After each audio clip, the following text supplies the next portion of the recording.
Hi, it's Angeline here. Welcome to another crafty video with Unity Stamp. Today I'm going to show you how to play with distressed oxide inks and gesso. So first up, I've already stamped and colored this cute new Phyllis Harris stamp. And I'm grabbing some of my distressed oxide inks here and a Tim Holtz stencil called Clockwork and also some gesso. So I'm going to create this tinted gesso or like colored embossing paste. So first I'm squishing some of my inks onto my craft mat and then I'm grabbing some gesso to put on it.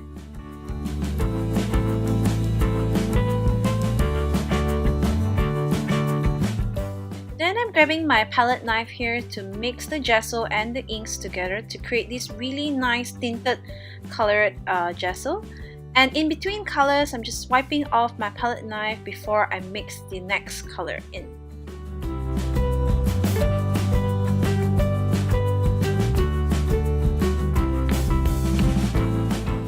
Then just grab any stencils that you have in your stash.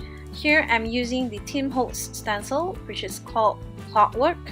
And I'm just placing it over my cut and just scraping the tinted gesso here over my stencil.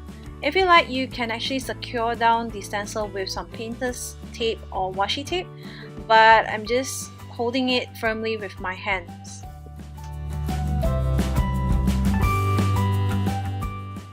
Once you're done, remove your stencil carefully and let it dry. Then remember to go wash your stencil immediately under the water. So here is my finished card. I hope you enjoyed this technique on how to use your distressed oxide inks in a fun way. Thanks for watching. Bye!